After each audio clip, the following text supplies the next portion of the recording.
Hello and welcome to this week's episode of the SLB Show. A special one. Not only is it the trophy final at the weekend, not only is Matt and Mitch here, but we've got a special guest, Surrey 89ers coach Lloyd Gardner on the podcast. Lloyd, how are you? Yeah, doing well. Thanks for having me, and delighted to be here. Good answer. So, coach, an 8-9 record in the league, but a January record of 4-1. We spoke about a couple of weeks back about a hectic January schedule, but pretty good start to 2026 for you and your squad. Yeah, been fantastic. It's been a bitty start to the season for us. Scheduling was strange. We had a lot of kind of ups and downs, a lot of free weekends early, and then some injuries as well to contend with. So it felt a really disjointed start. Every time we played a game, we'd have a weekend off, and I felt that affected us. I felt obviously the injuries as well affected us. And, some teams, they like to play games. It seems like we're a bit like that. We like the games coming thick and fast. So, yeah, January has been fantastic for us. Feels like we've got a good balance to the team. And we'll see how long we can keep it going. So I think the plan will be, we've all got a selection of different kind of questions for you, Lloyd, that hopefully kind of flow from there. But one thing that I'm quite impressed with when I look at and I got a good look at you guys as you triumphed over the Gladiators the other week, was there just seems to be a really good cohesion in your group. You lead the lead in rebounding and assists. When you came into this season, what kind of was your aims heading into it in terms of your team creation? Difficult. I would say, the thing for us at Surrey, obviously the Niners is a fresh club, but we had the crossover with Scorchers is, we've always been the result of the work that was done the year before. That's what it's always felt. That first year it was hard, but we did a lot of groundwork there. And even now, I think, we're seeing that. Guys like Tim Nwanko, Tim was with us last year as part of our pathway, got to, the second half of the season. He was practicing with us every day. He was putting in that work. He was getting used to the level. And now, we're reaping the rewards of those younger guys that, are able to come in and contribute. So we felt confident the team, was going to be of a level we could compete. We were frustrated with the start that we had. Team creation, I think that, pretty much, up until Tyron Lawrence coming in, it was pretty obvious to, you could probably tell me, to be honest, looking at the team, it was a passing point guard in Ronnie Polite. I think he's done a really good job at that. We wanted a scoring two guard in Keno that we found. A versatile four-man in Isaiah. And then a rebounding force in Mike Graham. So, to not get into too much of a detail, that's what we were looking for. Obviously, Owen Kuntz was then, supposed to be the three-man, who was a really versatile player. He was able to do a lot for us, both ends of the floor. I felt like his tempo, his movement off the ball was going to really help us. But, he's struggled just with being healthy. He's gone through a lot of bad luck so far in this season. So, Tyron's come in and kind of, almost become a de facto three, even though he isn't that three-man. But we've gone with three guards, and it's been really working. Previous to that, there was a lot of pressure on Ronnie and Keno, perhaps too much for those two. And it's allowed them to get a little bit of a breather, have a bit more room to operate. And then guys like Nedas, Teo, Hayden Ling have been able to kind of be more themselves, I would say, now that we've got everybody on the floor together. It's allowed, guys like Nedas to get better quality of shots, Teo the same, which we struggled with at the start of the season when we had guys missing. A question, obviously, heading into the kind of end of the year before you brought in Lawrence, Kareem Queeley's injury, that's a big blow for him. Obviously, he seems to have been another unlucky player in terms of injuries with his time as line. Obviously, it felt like Surrey was a big opportunity for him to kind of show who he was as a player. How disappointing was it to kind of lose him with his bad injury? Yeah, heartbreaking, but for both sides really, as you touched on. For him, he's a young player. And, I think we all saw it as a great opportunity for him to, really establish his professional career. It's been disjointed for him since his junior career at Madrid. And, he's never really been a major player on the teams that he's played for. He's obviously played at a really high level and had a really important role, but it's perhaps a lesser spot. And this was his opportunity to prove. And it also felt, not only that, but it felt like he was turning the corner for us. He'd put together a couple of strong games. Even the game against Newcastle where he got injured, he had 8 points in 6 minutes. It was, it started really well defensively. He was a real anchor for us. Just felt like, he was getting used to the role that was there for him. So yeah, to lose him is frustrating, I think, for us as a team, but for him, especially for someone who sat the season, who does so much to look after himself. It's such a professional on and off the floor. There isn't really what's the right word? The rewards that you should have, because he's a guy that does everything that he's supposed to do. To have another season like this is frustrating. But he's still around every day. He's going through. He's had surgery. He's in rehab, so he's in every day with the guys, which I think is really big for him. Rehab's going really well in these early stages as well, so everybody seems upbeat. I can see the positivity in him, and yeah, it's an opportunity for us to kind of talk with him, keep working with him, and see if we can still get something out of the year, even though he's not on the floor. Matt, do you want to ask a question? Yeah, great.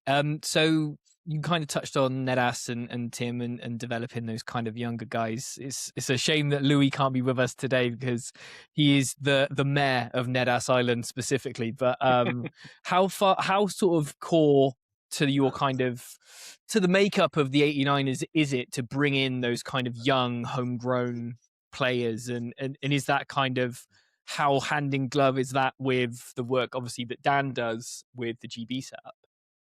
So, I'll be brutally honest, it's twofold. It is number one, ever since obviously my background is in academy basketball. So, I always felt that the pathway from the academy structure into the professional league wasn't great. Felt like there was an opportunity for British players to, play at a younger age in our professional league that wasn't done.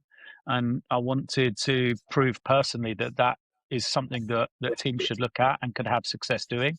I think obviously Dan being part of the club, the owner, the GM, I think his philosophy and my philosophy align well, and that's why we work well together. That we want to see, or we want to be known as a place that produces British talent and helps the wider game, not just our own club. Whether that is guys coming into us, starting their professional careers. We talked about at this moment in time, starting people's professional careers and potentially ending their professional careers. That they come to us at the start, we give them those opportunities, and then at the end, we're able to get some time out of them as well, where they're still able to produce at a really high level. The other reality is as well, like our budget is not the same as some of the other teams in our league. So, those players are searching for an opportunity. They're not the same budget sort of sacrifice that the older players are. And so for us, that's a way that we are able to be successful. That's our feeling, is if we're able to get some of these younger players on the floor where they can produce at a level the same as players that we may have to pay more money to, then it allows us to use that money to pay more for other players and therefore hopefully, lift our budget, be able to bring in, those high level players that we need to compete in this league, which is really competitive. So when you look at guys like you mentioned about the experienced guys towards the end of their career, like Teo and Andrew Lawrence, what do they give you? Because Teo and Drew have been around the game for so long. Drew is probably another one that's been unlucky with injuries during his career. And Teo just seems to continue to develop his game, which is, like, I remember him just being a high-flying dunking guy when he came up to the Rocks back in the day, for example. But yeah, what do those guys give you day in, day out as those experienced pros? Yeah, I'd say that there's so much, probably too much to put into words. I think that, they've been there, they've done it, so they're great role models for our younger guys. I think that the experience they have both in the league and as professionals is valuable. If you look at our team outside of those two, Isaiah Small, Kareem at 24 years old is our next most experienced player. Everybody else is in their first year, either a youngster or Nedas, in fact, is more than the others because he's been in our team for a while, but all of the others were all rookies out of college or they're youngsters that are playing their first professional season. So, guys like Teo and Andrew that know what it looks like, knows what it takes to turn up and, do a day's work is important. And I think, again, for the wider game, this is something that, Jamie Edwards, who was the GM, the owner in Manchester Giants when I was there, was big on is also helping players transition out of the game. And I think that's important as well. Guys like Andrew and Teo are servants to the British game. Teo here through the BBL and the SLB. And Andrew, you mentioned the injuries. I don't think the league really and British basketball has ever seen how good Andrew Lawrence is. Because his career and the years where he was great, he played outside of the country. And that's a shame. But, those guys are, transitioning from one thing to another. They're still able to help us at a level on the floor. They're able to step up with great performances again, which is great for us. And then also, we're in those discussions. Andrew Lawrence is coaching in our academy program now. Amazing. So he's working with Tim. He's working with the next generation of guys that we have. I can see Andrew being a great coach in the future. Same with Teo, who's doing a few things off the floor, which, we're trying to collect back into the club as a whole as well. And that's what we feel like clubs should be. Like I said, I won't shy away from the fact we get great value from those two guys. We're using their quality and their abilities on the floor. We probably get them cheaper again because they're local, they love the club, they're around, it's easy for them. But they also see the transition that they're able to take with us as a club and, the mentoring that they're able to give. And, guys like Andrew is there every day talking to Tim, spending a lot of time with him. And that's why Tim can come in and have success, is because he knows he has the confidence of the other players as well. Mitch, on you go. Just going off of that, you've obviously mentioned Tim and Dennis to a lot of extent. Looking wider at younger players and is really good. We've got 2 British stalwarts that are involved with the academy program with you in Surrey. That's amazing.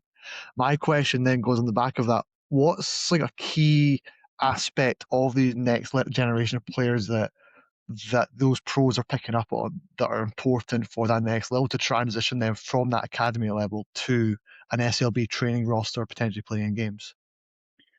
I would say, you can't beat the experience, number one, which obviously can't be taught. I think that, with experience comes consistency. And I think that's probably the biggest thing. The consistency on the floor of being able to know who you are, what you do, how you produce, and being able to produce on a daily basis. And that is within games, but within the practice environment as well. Yeah. It's a long season. It's a long slog for these guys every day. And, just the relentless nature of it every day, having to take things on board. We talked earlier about our schedule. We've been playing Fridays, Sundays, I think for 6 weeks straight. And so, it's the ability then we play on a Friday. You've got to come back on a Saturday having played. You've got 1 day's prep for the next team. You're taking in scouting reports. You're talking about adjustments. You're changing the way that you play. And that's hard for younger players that may have never done that at all in their lives, let alone with 1 day's prep. And how much can we actually rep it out on the floor? It's very limited. So a lot of it is on video, a lot of it is visual, a lot of it is talking through, walkthroughs and stuff. It's hard for them to be able to do it. So I'd say that the consistency of that, and we can see that with Tim last week. He had a fabulous game on Friday, showed the quality that he has, shows the potential he has. And then Sunday he picked up 2 fouls in the first minute and he's, role is limited. And that's his growth as a player, is to get that experience of, how he can play major minutes and how he can help us on the floor. So I would say, Teo and Andrew and to, Isaiah as well. I won't take away from him. As those veteran guys, we have a good core of examples for the younger guys. And that's the thing for them, is it goes from something they enjoy doing, something they do from fun, to essentially a job, because that's what it is. They've got to turn up on the days where they don't really want to be there, when they're struggling, when, something's going on in their home lives and, they're frustrated, or I've been moaning at them, or they're not playing as much as they want, and they've still got to do it every day. And that's hard to learn as a younger guy. Yeah. When you look across the rest of the British game, a lot when you look at your journey as a coach from the top flight here, time with Manchester, time with obviously the Royals as well, it was always built around British talent. It's kind of like what you're almost known for across the SLB. How good is it to have, or be able to work with such good British talent throughout your kind of career so far? Yeah, it's been fantastic. Obviously at Royals we had a really strong English core, the kind of 3/4 or half a year with there, led by Andrew, and obviously he, started to get injured at that point. But guys like Will Saunders, was on the floor, Will Neighbour, Orlan Jackman, LVC Dusha, a great British core. that competed at, for the time that we were in the league at the top of the standings. I think that I have a belief in British players that they can be successful in our league, that British basketball is undervalued. So to be able to show that a little bit is important. I think, I've said within our club, our growth now, and it's pleasing to see, is not to be seen as the club that is the team that just plays younger players and therefore has an excuse to lose games. It's to play younger British players, but to have success doing it. Because I think that's how it can then be a leader that other teams can follow and have confidence that they can play younger British players and still have the success they need, rather than have to, have an old roster. I was at the Lions game versus Ulm the other day. It's a 1-point game. You look at the Ulm roster, they played 3 guys 19 or under. So, 19-year-old, 18-year-old, or 21-year-old. And so if the, good teams in Germany can do it, then British teams can do it as well. I'm convinced. And the US, the NCAA pathway may change that slightly in these next couple of years, but I still think it's important that our league grows, and as it has been growing fantastically over the last few years, but it grows from individual teams to clubs. And what I mean by that is, the clubs have to take a responsibility for the wider game. And part of that is the clubs and the national teams working together, because success in both helps both people. The success and also the clubs taking an interest in developing talent, however that is, whether that's just having junior programs that they can help, whether it is, like us playing younger talented players. That's not the model that everybody can follow. I always say, you look in Spain, Real Madrid, Barcelona, they don't play younger players, they play players that are ready, rather than, but there's other clubs within the league that are developing those players. So it may not be that every team in our league has to play young players. They're trying to win. I don't have an issue with that, but there has to be somewhere that talented British players can, continue to be developed and brought through and given a chance to have a professional career within our game. Matt? Yeah, amazing. It seems like that balance of bringing and developing through players, but also having that success on the court is something that is always kind of tipping one way or the other. And I think, given your experience and your background, I think you're the perfect person to show that as an example of something that we can all, clubs can strive to kind of work towards. But talking about the success on the court for a second, you kind of famously beat London and Leicester on the way to the cup final last year, before narrowly losing to the Sharks in the final in Nottingham. Does a deep cup run sort of add pressure to this one, or does it kind of make you better prepared heading into the semis? I don't know if either, to be honest. Obviously, we've got a massive turnover of roster. I think the cup run last year, when we saw the draw, was probably a little surprise. We had London in the first game. I believe, and Dane didn't play. So we kind of went into the game. Dane was injured. We were short-handed. He'd been playing great at the time. And it was just one of those games where things came together at London for us. And then all of a sudden we found ourselves facing Leicester. So, yeah, obviously the guys outside of a handful of them were not on the team. So they don't know. We've been trying to articulate to them that it's a great day out. It's a really big thing for us to be able to, have a cup run, try and make finals. But it's tough sometimes for them as younger players. Obviously, they're not used to playing multiple competitions in this way. They're used to, the college system, which is just a one league, and that's it, tournament at the end. And I think maybe with the trophy final this weekend, that may change. They may see the event and how big it is, and be inspired to take this game even more seriously, or to realise what it could be with a semi-final. But yeah, it's an interesting dynamic, with it being in the middle of the season, and with us doing well last year. I think the fans probably have more of a a fond memory than the players in many ways, as stupid as that sounds. But it was great for us as a club, obviously being new, but even with the the previous Surrey teams. We haven't been too successful in the last few years. So to make a cup final was fantastic for us, and it's something we want to do again. When you look at obviously last season, and where obviously Mervyn's still in the league, but Dame's moved on. When you now compare it to this season, was there obviously then been technically second season as a new club? What kind of were the ambitions heading into this season? Because you were a lot of people's second team last year of the way you guys played the game, and like I think most people would say the same again. The way you want your team to play this season is just tremendous viewing in terms of the way the team moved the ball.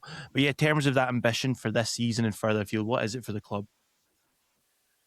Well, I'd say that the ambition was to return a fair few of those players. That wasn't possible for various reasons. So, that we felt like we had a great year last year. There was lots of positives for us, great building blocks, and I think that's the reality of our league, right? Like, is returning players is difficult. So, as I said, the work that we did the year before with guys like Tim, with guys like Nedas. Hayden actually did the whole of preseason with us this previous year as well, which not many people knew. He worked out with us a lot in the build up to last season. So that work was done that made the basis of the bulk of our team this year. And then the ambition is to just continue to be better for us right now. It's very hard with only 9 teams in the league to really put aspirations on it. But that's the thing, is for us to just keep moving in the right direction. And that's lots of different ways. For us last season, we had more wins. We still finished 8th though, which we did the year before, which I was frustrated with. Felt, we could have and should have finished higher than that. But that's the reality of, such a tough league with everybody able to beat everybody. So on some aspects, I look at it and go, oh yeah, it was a really positive season. We made a cup final. We actually beat every team once within the space of the league. But at the same time, I still feel it was a frustrating year for us to finish 8th and felt like we were better than that. But there was a lot of games we didn't go over the line. So, I think even now I sit here and I say, we've been playing great basketball, really pleased, but I still look at the league table and say, well, yeah, we're still 7th though. So, I want to keep pushing. And I think that's the aspirations for us, is to have the thirst to be better all the time. But it's professional sport. It's hard to do. When you look at this season, you're saying how competitive it is, an 89 record for yourselves, but how would you say this season's, or the last couple of seasons of the SLB's, really changed in the style and standard of the league?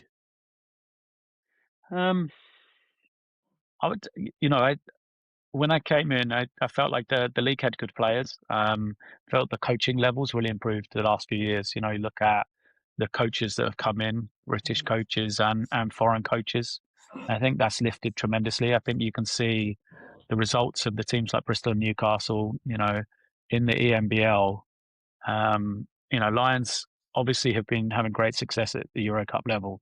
But when you look at the other teams of Caledonia, Manchester now, Bristol, Newcastle, and those teams, and how they're doing in Europe, I think that shows a lot to me, because when you are trying to recruit players and you are trying to sign somebody, but you're essentially told by an agent he's going to go to a better league than your league, and then they're going to leagues that Bristol and Newcastle are beating their top teams comfortably in the EMBL. It gives a good validation of the standard of our league and how it should be seen within Europe. I don't think it's given the respect it deserves, and I think it's our fault, because, as I said, I don't think that we've played in European competition. We've established ourselves in that way. I think we've been quite insular. And then again, I think the success of the national team helps with that as well. The better the national team is, the more success it has, the more success, more eyeballs will be on British basketball as a whole. And maybe that helps our teams and our clubs develop as well. I suppose you see that in terms of, it felt like a lot of players who left SLB last season or after last season went on to some pretty big time leagues or big time clubs. I suppose, Dame, for you guys, going to Steaua Bucharest being one example. That's a big club in Romanian basketball, for example. Yeah, I mean, throughout the league, Charles Thompson, playing great minutes in the Bundesliga, playing great in the Basketball Champions League. Ricky McGill is, the main player on a team which is doing tremendously well in the Basketball Champions League. I see highlights of Ricky McGill everywhere about, being one of the top players in Europe. And this is a guy that's been, multiple times in our league. He gave my team, I felt like 100 points in one game at SSP. I think it was about 35. So I know how good Ricky McGill is, and it's good that these guys now have had the opportunity to go on and show people that, they have the talent. They've played in the UK, but the UK is a tough league. And, look at some other players within, we've looked at, have gone on elsewhere, and you think that, or been offered, and they're not good enough to play with the Americans, with the English players that we have. So there is a sense of real success and achievement with those guys going on and doing well. And as I say, I'm a big fan of all the teams that play in Europe. When I'm playing against them on a Saturday or a Friday, I'm not in any way, but every year BL game, I want Bristol to win. I want Newcastle to win. It's my friends coaching. I've got connections with those teams, but it's good for British basketball for these teams to do well. It's great for London Lions to do well in Euro Cup. I think we should be supporting that because it helps raise the profile of our league, throughout Europe, which I think is important. Mitch. Just expanded upon that, what you were just touching on there about the development of players being a massive part in going into Europe and having that sort of impact there. Looking at coaches on that front as well, obviously you've got experience working with a variety of coaches, both domestically and internationally. What do you think is like a really good opportunity or thing that young coaches in this country should be looking at to try and develop their style and try and develop their ability? I would say for me, and obviously it's a personal thing, watching other coaches coach has always been, hugely, beneficial to me. I was lucky when, to spend the time that I did at Barking Abbey. So on a daily basis, I was there watching Mark Clark, who's, former national team coach, coaching the SLB women's side, coached in the professional league as well, coaching NBL 1. He's a hugely experienced coach. I got to watch him. But not only that, other coaches that came in that we had at the time. And so being able to watch those coaches, being able to have those conversations, I think was huge in my basketball development. And since I've been a professional coach, I try to, at the end of the season, it's one of the benefits of, ending the season earlier than you wanted, and not making it through to a playoff final, is sometimes the other leagues are still continuing. So, I've spent some time in recent years at the end of our season going over and watching other teams, watching those coaches, watching clinics and learning about what they do is great, but being able to watch those coaches put things in on practice, prepare for games, how they're talking to their players, the adjustments that they're making going into a game has been, absolutely, fantastic for me. And so I've been lucky enough to do that with some contacts and some people I know. But so I would recommend that for younger coaches. Look, go and watch other coaches. Ideally, great coaches, but also at a different level. I think being able to watch and learn. I have a 14-year-old son, and he started to get into basketball, and going to watch his sessions is fantastic. You're watching what coaches are doing. We've been up in Glasgow, and you come out of the change room in Glasgow, and there's a practice court right in front of you. Sometimes they've got other sessions on there, and I've watched those coaches doing some drills and what they're putting on the floor, and it's fantastic just to see other people working, and it sparks your mind into what you can do. Take things. A lot of people say coaching is stealing, and I absolutely agree with that. It's watching other people 100%. stealing what you like from them, and then being able to develop it, well for your team and your players, and adding that context to it. So yeah, watching basketball, watching people coach, I think is the best thing to do. In terms of your experience on the back of that, if you could pick one example or one coach you've engaged with, was there one that stands out being a massive influence in terms of how you coach individually?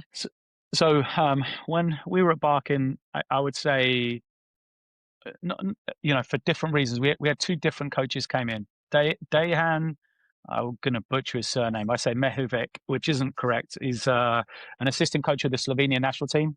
He now coaches as an assistant coach in Germany. He was a top league coach in Poland. He was a fascinating watch of how methodical and how much like teaching coaching is. Everything was planned. Everything was thought out weeks in advance. So I'd say he was really influential in showing me that. We also had Luis Gil, who is currently an assistant coach with Real Madrid. and he spent nearly 2 years with us at Barking as well. And he has been a fascinating watch to have basketball conversations with him. And he was one of the coaches. I said I tried to pick different things to see as well. So two of the big ones that I went to since being at Surrey was one year I went to Paris when Will Weaver was the coach, and one year I went to Spain to Palencia in the ACB where Luis was the coach. And those two coaches have very different styles. So Will Weaver watched, game day prep into the game, and he did nothing preparing for the game. And I was like, are you not doing anything for the game? And he was like, yeah, we've done it during the week. We're prepared. I talked to him about pick and roll coverage. And at the time I had this coverage for this and this and this and this. And there's all these different things. And he said, yeah, we do this. And if that doesn't work, we do that. And that's it. And I was like, and I literally went home and I was thinking, I do all of these things and he does none of them. And yeah, he's coaching Paris, playing in the Euro Cup. And am I just making this too complicated? So, I thought he was a fascinating study for that. Like, really making the game simple and allowing the players to be there. And then on the other side, in Spain, basketball is so big. They've got 4 full-time coaches. It's intense, everything. And the level of detail that they went into, I found myself sitting there going, well, this is almost too much. Like, I don't know how the players can take this on or how they do it. And I know for a fact, like, my players wouldn't be able to do that. Now, in the ACB, you've got guys who are at the top of their game. Everybody wants to play in that league. That's why they've got so many older players. That's why it's, this incredible league, is because the pressure to take in that information and to deal with it, so quickly is there for them. And if you can't, then you'll be found out and moved on. So I think, almost two ends of the spectrum. And I was able to sit there and go, oh, I really like that. And then I really like that. I'm probably somewhere in the middle. But I think, again, like, that's where I say to go out and to watch different coaches, just to, there is no blueprint to it. And I think you see that within our league, right? Like, you've got, I won't get into details of coaches in our league, but like the different ends of the different spectrums on what people do. And every coach in our league, you can go, look, he is elite at that. Like, that's what he does. That's where they're really good. And it's not right or wrong. That's the way coaches like to do it. And your job is to learn and try and take what works for you and also what really works for your team as well. Let's get back to this season in terms of your squad's going, obviously, a busy calendar ahead, cup semi-finals, but let's just kind of go over that. What second half against Leicester on, what was that, Friday night? What did you say at halftime? A bottle of Lloyd's secret stuff stashed. Just gets kind of brought out in emergencies. I don't think I said anything crazy. That people wouldn't expect, to be honest. I think that, there was a collection of things. I don't think we were ready to play the game at the start. So I made that clear. I don't think we were at the level needed to be on the floor to beat a team like Leicester, especially with the talent of players that they have. I felt early on, we gave them shots that they wanted to take, and you saw what happened. They made those shots. I think at the same point, it was an incredible start for them. So it was the kind of culmination of both of those things at the same time led to a huge lead. They were playing really well. We were playing really badly. So, for us, it was just, we've been talking a lot lately about us and our performances and what we're doing rather than worrying too much about the other team. And that's what I said is, we aren't doing what we're supposed to be doing right now at the standards that we've set for ourselves. And, the group has started to grow some resilience. They started to grow some confidence in the way that we've been playing. So even though we were down, it felt like we had the ability to come back. And that's what happened. I thought the run at the end of the first half gave us a little bit of belief as well. We hit a couple of shots, which was really big. And basketball was a crazy game. Leicester, Dan Routledge has put it out, but I coached the game where we were 23 up in the same arena against Leicester I think it was 2 years ago. And we were 23 up, we were flying, we were playing well and lost by double figures in that game as well. So yeah, there's something about the arena in Leicester with Surrey and the Riders for sure. Well, a question I like to ask coaches when we get them on and do interviews and just record with them, kind of around about this time of season, it's quite good to ask this question as well, but Who do you see as being this season's MVP? So I quite pro the MVP should be on a team which is having success. Yeah. So therefore, I would say, London right now are leading the league by a few games. So therefore, they should have. I would argue that the MVP should probably be on London. Who knows? Who knows? You could pick anyone, and the trouble is London rotate their players so much. Yeah. So yeah, we're only halfway through. We've got the second half to go. There we go. Such Did a I avoid that diplomat. one Such a nicely? diplomat, Dan. I got in trouble with MVP votes because the league years ago sent coaches a form to ask for their votes. Yeah. And then we sent in our votes, and the league then published said results without me knowing that they were going to be published. And I felt like an absolute fool because I, at the time, was the only person who didn't vote for Sam Decker to be league MVP because Sam Decker had not played a game against Surrey that season. Never made a trip to Surrey. He came and then he warmed up, but I think one game there was one or two he was injured, and then one or two they were in crazy schedules. Yeah. So I understand why he didn't play. I didn't take offense to it, but at the same time, I was like, well, I'm not really sure I can vote for a guy that I've never played against. So I think I voted for somebody else on Lions as league MVP, and obviously the results come out, and it was like, yeah, Sam Decker had 8 of 9 votes, and here is who didn't vote for him type thing. So I was like, oh, brilliant. So, I now avoid those conversations quite heavily. Well, hopefully like this question, this is a Matt question, and he always tees it up really well. So, Matt, over to you. This is one of our favourite questions. So another tricky one. This is, apologies for springing this on you, but we like to ask our interviewees to create their ultimate 4-man 3x3 roster. So with yourself, we'd love this to come from players you've coached, not including your current Surrey 89ers roster. So you can't pick anyone that you're currently coaching, but the people that we kind of break this down into are: you need a scorer, you need a playmaker, you need a defender / rebounder, and then you need an all-rounder. Okay. I got two. First of all, Nice. that I'll go easily. I'll say scorer Matt Scott, who I had at London City Royals. Yeah. Thought he was a tremendous player. He had a great time with us in London.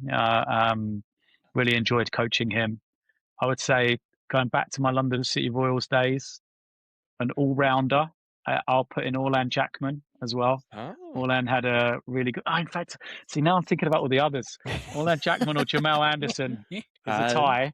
So those two are tough to decide. Jamal's got that 3x3 experience, but so's Orlan. So does Orlan. Yeah, They both do. They've all got it, That doesn't even help.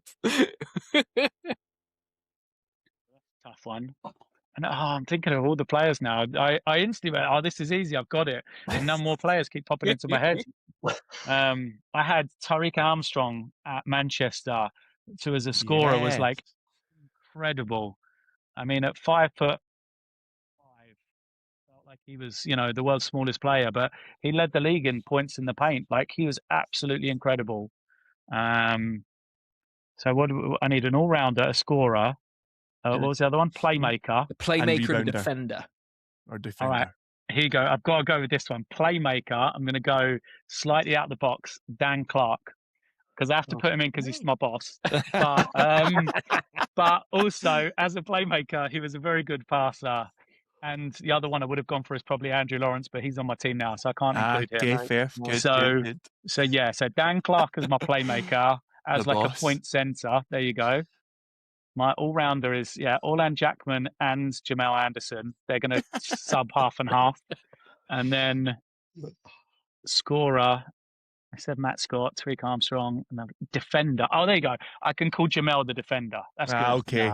That's hard on Josh Steele as a defender as well. Obviously, I had Josh for a long time as a young player and growing up as well. But I've done, and I'll caveat this with this is only my professional career as well, not pre that, because then I've got all my Barking Abbey Yeah, team. you've got a lot. There's a lot of players going back there. There's too many in there. So yeah, you can make a tournament with we're all made up of teams from players that you've coached. Amazing. Yeah, that's pretty cool. Awesome. The trouble is with that is so many of them are on the other teams in my league now. And it feels like they always have good games against me as well. Like Jonathan Brown feels like he always has a great game playing for Bristol. Every one of them seems to enjoy playing against me and making my life painful. Always as they trying always to impress do. the coach. Yeah, what it is. Or always trying to annoy me. That's the way I say it. That's a cracking team. That's wicked. Thank you very much. That's cool. And I like how British focused it is with the all-rounders, playmaker, rebounder. That's cool. I'm a big fan of that. All right, let's move on. Lloyd, you said you're happy to stay with us when we talk about the big first showpiece final for the season. It's the Eagles and the Lions going head-to-head down in Birmingham. The London Lions obviously top in the league. Newcastle down, surprisingly down so low in the table as well. But is Birmingham one of these finals? We've seen it in the trophy before. Maybe Matt cover years because last season was an exception for Bristol. But we do tend to get some pretty close games. And Lloyd, I know you've not played London yet, have you? We played them in the cup. Trophy. Yes, trophy group. Yeah. Trophy group, you have played them. But having played Newcastle more recently, what do you expect to see from like Mark Struttle's side at the weekend? I would say the thing for Newcastle is I think they've got two things. Is they seem to step their game up when needed. You look at the team last year, obviously they made 2 finals last year. And they had some struggles within their league season. I think there was some inconsistency for them. But when it really matters, Newcastle step up. I think Mark does a tremendous job of getting his teams, ready for those games. So I expect them to be ready. I think that the fact that they played quite recently, I would argue helps Newcastle more than London as well, just in terms of the motivation and the way that Newcastle can see the level that London perform at, and they'll be expecting that, especially on the defensive side.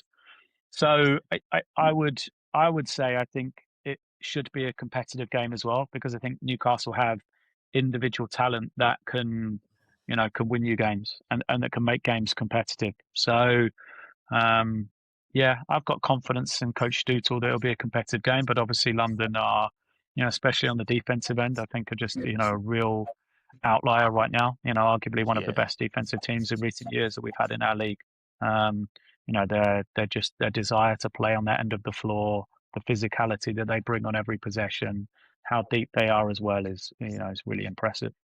How big a kind of storyline could, obviously the amount of injuries they've got to kind of their frontline big players, but also they play Europe again this week. Like how much like Coach Sabonis being a rookie coach is having to balance a lot on his plate. Yeah, incredible. Newcastle play in Europe as well though, right? So they both do. So they both got games. They're both out of their competitions as well, I believe. So they won't want anyone to be injured in those games, I'm sure. I think, London are built for that though. They're built for this heavy schedule. They're built for a heavy season. Obviously, the fact that, they do have a lot of guys injured, but they've also got the luxuries of having a deep team. So, like most teams, I'd say, most teams are built to try and combat injuries. And I think London are no different. I would argue a little bit, though, perhaps that smaller team, perhaps, against some of the teams in our league, it really helps. Teams like Newcastle are that as well. Newcastle have success with Cole Long playing a little bit of small ball 5, with Gus Okafor's ability to shoot the ball, from the perimeter. And London being smaller and switching a lot more and things like that probably helps them neutralize some of those threats from Newcastle. It may be that they'd have played that way anyway, from a tactical perspective, rather than one that they have to do with the injuries. So yes, a balancing act, but I think for Coach Sabonis, since day one he's done it. He's been through a EuroLeague season, with Žalgiris as well. So I don't think he's going to be surprised by having to needing to win games and having the games come thick and fast. Matt, you as unfortunately Bristol fans suffered heavily to Newcastle last year in the final. You bring up every opportunity you do because it hurts you still to this day, and it's dead amusing. But when you look at this now, I suppose as a neutral, what excites you about this matchup? I think it's just so having we having been lucky enough to go to these events, I think just the atmosphere of it all, of this kind of big game stuff, and there's loads of different arenas which all across the league that have their own sort of personality and their own feel and that kind of that home court advantage. But when you get to these big arenas and these big spaces, it just feels completely different and completely new. So that's something that's going to be really exciting. And I was wondering from Coach, like, is it kind of an opportunity for you guys to kind of come down and kind of sort of sit as fans and watch the game and kind of chat to your peers, or how do you guys get to enjoy that kind of finals day atmosphere at all, or are you kind of, what's kind of your varies on it? Yeah, I won't be there personally. Okay. I've gone to events in the past. Like I said, like it balances where we are in the season. To be honest, we played, so many games. We've had so many weekends we play again Friday, so to have a couple of days and refresh. We actually play London the week after the final, so it'd be an opportunity for me to sit and watch it at home and try and figure out. Well, hopefully Stutel will figure out a great blueprint and game plan that I can just steal and copy to beat London the following week. That'd be ideal in my eyes, but. Yeah, no, I know that other coaches go. I know that, it's a great opportunity for lots of people. Obviously, the events in London is a little bit closer for me, so I'm more likely to go to those. I always like to go to the playoff final and kind of sit there. But as I said, seeing those events, I think is good for the aspirational level of players and us as coaches. My background is a picture that I took at the playoff final last year, at the O2, and I showed it to our players in our first pre-game, pre-season meeting, and said, look, this is the aim. This is what we're trying to do, is to make the playoff final. This is where we want to be on that floor come May. So that's always the aspiration. And like I said, it's two things. Number one, it is a different occasion to get to a final, but then it's also great to meet up with guys. A lot of the time with other coaches and people, you get to say hello and goodbye before a game and after a game, and that's about it. So, to see them socially is nice sometimes. I always just remember people talk about Birmingham with obviously the way Birmingham's set up. One side's got the curve, one's got the black curtain, and I never remember what side's seen as being more advantageous. And I always just think Dan Routledge always talks about it on around that weekend, and like I'm always just curious, like how can that be? Like obviously it's a different thing. You're shooting against a big space with people in a black curtain. As a coach, I suppose, like would you tell your players this in the build up? Like, by the way, there is such a distinct space, or do you just let's not bring that up?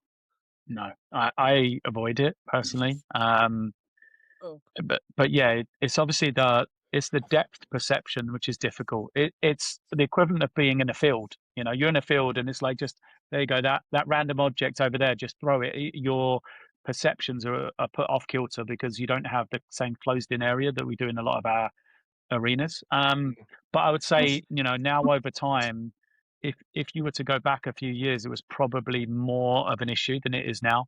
Obviously, like Lions playing Copper Box, there's no difference between Copper Box and Birmingham. You look at guys the level of players that we're bringing in now, and they're used to playing in arenas in that sense now, a lot of the guys. So it isn't as perhaps strange as it used to be. Some years in the past. Like I say, like if you take the Lions team, for example, they're not going to, it's no different from them going on the road to wherever they're going week in, week out. It's no different from them being at Copper Box. It's no different for us, turning up to play at Copper Box now either. So yeah, it is different for sure, but I think the players are probably more used to it now than they were, a few years ago. When we look at this final, we look at the way London head into it. They have suffered a few defeats this season. Is that what maybe from a coaching team down there, they look at those moments, say, okay, we've fought, and then losing to Ulm last week by 1. Some of the close defeats they've had in Europe's been so tough for them. Like they generally could, because they're now out of they can't qualify now, can they? So no. They'll be using, I suppose, moments like this final on Sunday to kind of lift their season, you'd imagine.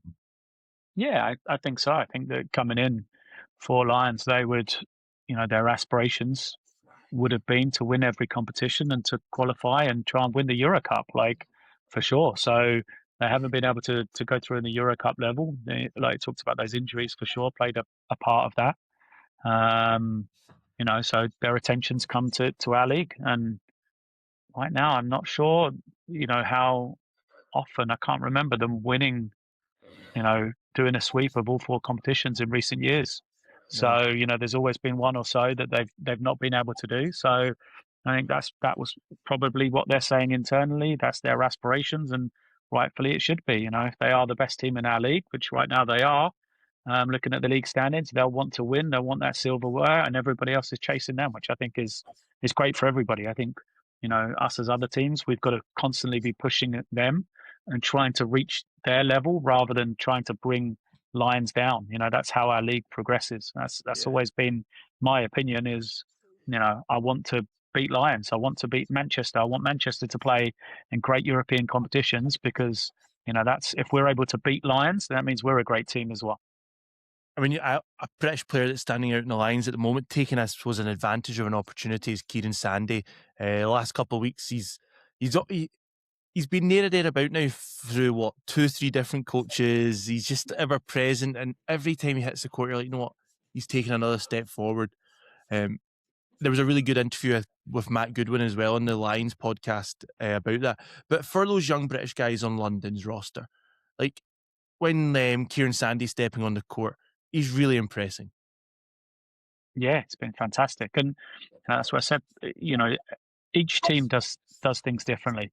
So what we do at Surrey is what works for us. It doesn't mean it works for everybody. And you can see with London, London are playing at the highest levels. They're playing in Euro Cup, and yet they're still developing British players. Kieran Sandy, he's a guy who went to high school. He went to college in the US. Didn't have a great college career in America, but has been produced through the London Lions, playing in these Euro Cups, and a lot of hard work from Kieran. I know how hard he works in the off seasons during the year. How mentally prepared he is, and that's the testament to it. It's Lions have given him the opportunity, and he's taken it. And that's what we're talking about, before is allowing these opportunities to be there for players. But at the end of the day, the players are the ones that take those opportunities. Kieran is the one who's made that happen by every time he sets foot on the floor for London. He is ready to play. He's ready to produce, whether that's in Euro Cup, whether that's just in the SLB, whether it's 2 minutes or 25 minutes. He's playing a major role for them. And that's exactly what it should be. The work that he's done behind the scenes, I'm sure, is prepared him for this moment. And I'm delighted he's being given a chance to show it and producing for a British team doing well in Europe. Mitch, any thoughts from you ahead of this weekend's first showpiece final, other than the fact it was ridiculously expensive for you and I to get to? Well, aside from that, I mean, I've got to agree with most of the points that have been made. It's Luke. I kind of said it last time I was on the podcast. Newcastle are a team that are easier to beat when they're not in a final.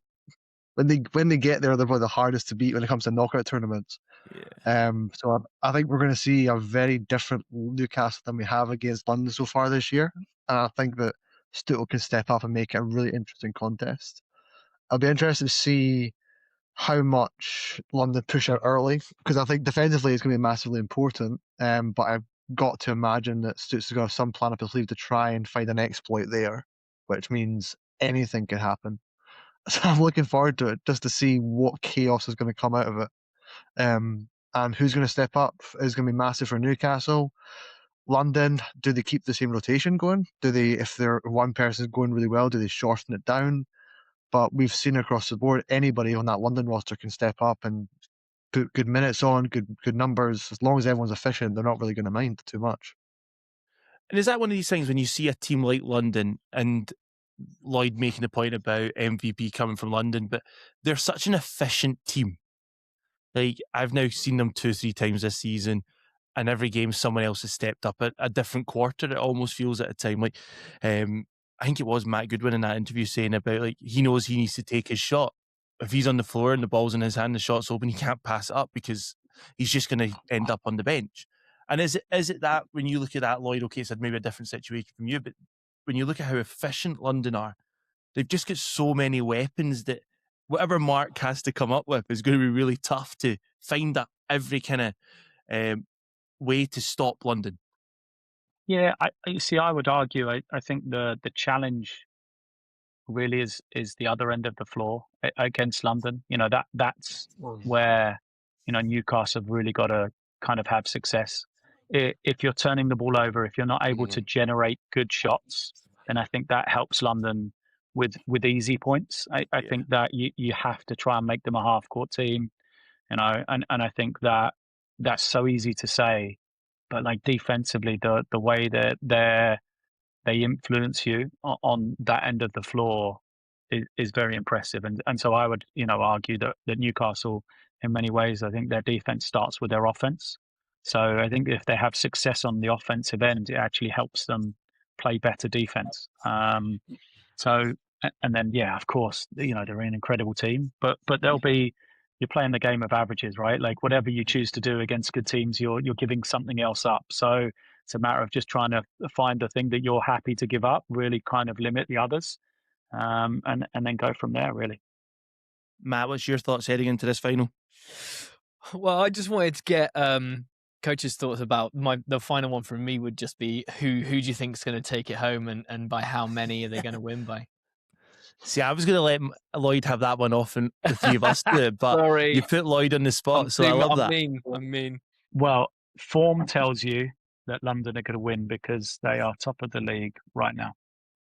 There you go. That's what I'd say. So that's not Lloyd saying it. That's just data, right? That is. There you go. Facts tell you that London should win, and there we go. I don't think that is outlandish to say that, but at the same time, as I said, I think that Newcastle are teams that step up when they need to. So yeah, I think any final is there for the taking for both teams, and yeah, I could see for sure Newcastle winning. But London will go in as favourites without a doubt. Hey, then Matt, what's your predictions then? I want winning team and scoreline from you.